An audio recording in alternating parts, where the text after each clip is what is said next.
ආයුබෝවන් මේ අපේ රස කිරුල YouTube channel එක. අද ඔයාලට මම අරගෙන ආවේ අවුරුද්දට හදාගන්න පුළුවන් රසම රස පුඩින් එකක්. ලේසියෙන් හොයාගන්න පුළුවන් අමුද්‍රව්‍ය දෙකකින් ඔයාලට මේක හදාගන්න පුළුවන්. මම මේකට පාවිච්චි කරන්නේ ජෙලි පැකට් දෙකකුත් එක්ක යෝගට් දෙකක් විතරයි. මුලින්ම එක ජෙලි පැකට් එකක් මේ විදිහට වාජනයකට දාගෙන පැකට් එකේ සඳහන් කරලා තියෙන ආකාරයට උණු වතුර එකතු කරලා මේක හොඳින් දිය කරගන්නවා.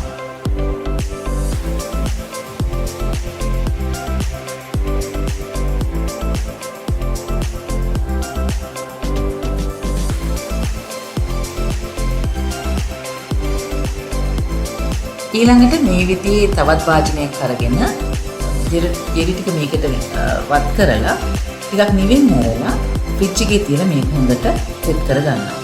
තවමත් ඔයාලා මගේ channel එක subscribe කරලා නැත්නම් පහළින් තියෙන subscribe button එක click කරන්න. ඊළඟට ඊළඟ තියෙන bell icon එකත් press කරන්න. ඒත් එක්කම මම අනිත් ජෙලි පැකට් එකත් මේ විදිහට කඩලා ඒ කලින් වගේම උණු වතුර දාලා මිශ්‍ර කරගන්නවා. ඒක මම මේ වාජනයේම මේ විදිහට ෆ්‍රිජ් එකේ දාලා සෙට් කරගන්නවා නිවුණාට පස්සේ.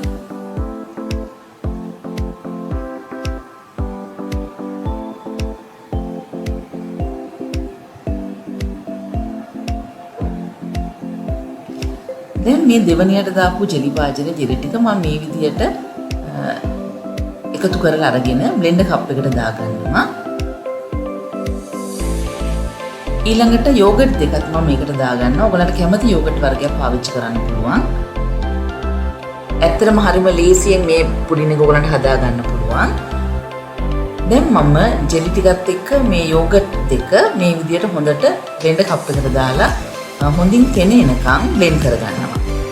වැඩි වෙලාවක් බ්ලෙන්ඩ් කරන්න අවශ්‍ය වෙන්නේ නැහැ. මේ විදිහට ආවට පස්සේ සූදානම් කරගත්ත තැටිය තෙල් ගාලා සූදානම් කරගෙන තියෙනවා මගේ තැටිය. මම ඒකට කලින් අපි මිදෙන්න තිබ්බ ජෙලි ටික මේ විදිහට කොටු කපාගෙන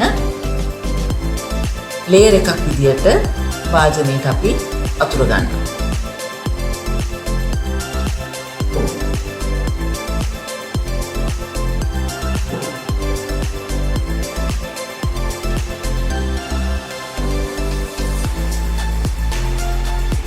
මේ විදිහට හැමතැනටම විසිරලා යන විදිහට ජෙලි කොටු ටික අතුරගෙන ඒ උඩින් අපි බ්ලෙන්ඩ් කරගත්ත ජෙලි යෝගට් මිශ්‍රණය දාගන්නවා.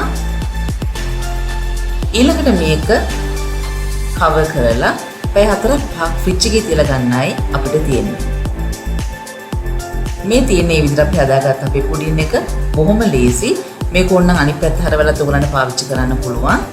මේ තියෙන අපේ විදිහට හදාගත්ත රසම රස ජෙලි එක. ඉතින් මේක අපි කාටත් ටිකක් අමාරු කාලයක්. හැබැයි අපේ අවුරුදු මේසෙට වැඩි වේදමක් නැතුව මේ වගේ දෙයක් එකතු කරලා අපේ ගෙදර අයට රස විඳින්න දෙන්න අපිට පුළුවන්.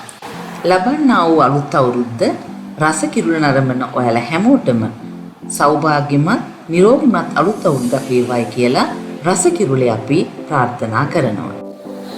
රස කිරුල අපේ YouTube channel එක subscribe කරන්න.